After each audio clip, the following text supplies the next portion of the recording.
Compared to many games where you mine rocks or shoot aliens, Deep Rock Galactic is surprisingly deep. I failed quite a lot of missions when I was playing with my friends, but the biggest thing holding us back wasn't precision aiming skills or a lack of game knowledge, it was teamwork. And by re-examining our team composition and tactics, we were usually able to retry these missions and blast through them. So in this video, I'll be looking at some of the ways the game encourages cooperation.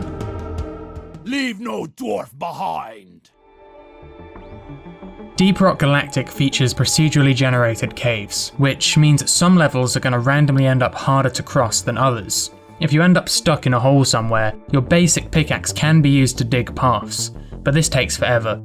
That's why each of the 4 classes has their own mobility skill with its own strength and weakness.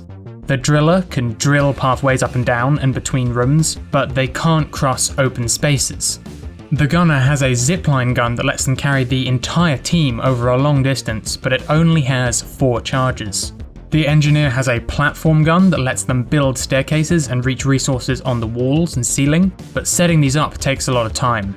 And the scout has a rechargeable grappling gun that lets them cross the map with ease, but it can't be used by their teammates. These mobility skills can be used on their own, but they become stronger when combined. For example, an engineer and a scout are great at mining resources on walls. The engineer can shoot a platform near the mineral deposit, and the scout can then grapple over there for free. Or, what if there's a sealed off passage near the top of a large room? A gunner's zipline can lift a driller to the right spot for blowing a hole through the wall.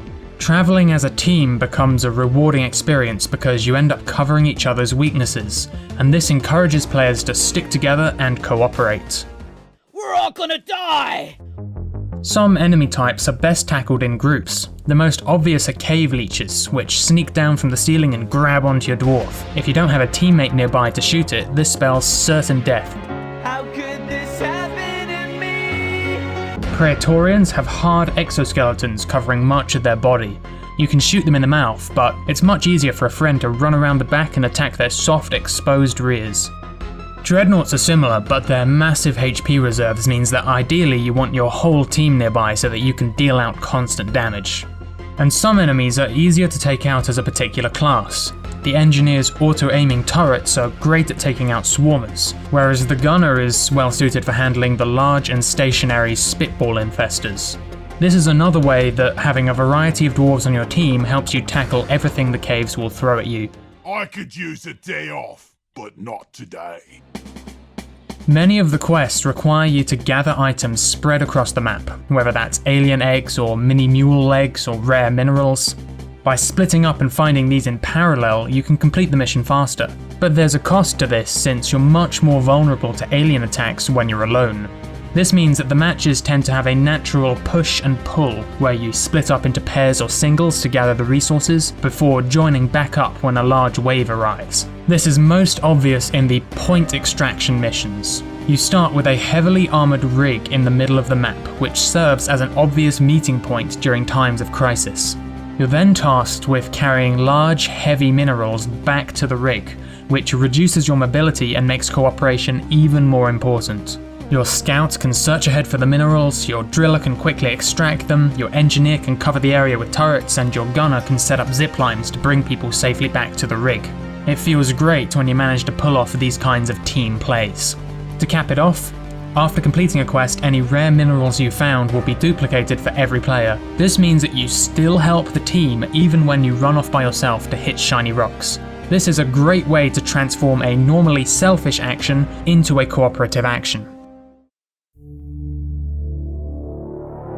When playing Deep Rock Galactic, I couldn't help but compare it to Call of Duty Zombies. In both games, you run around a dark map in a team of 4, shooting monsters and reviving each other, but cooperation in Zombies can be a little bit superficial sometimes.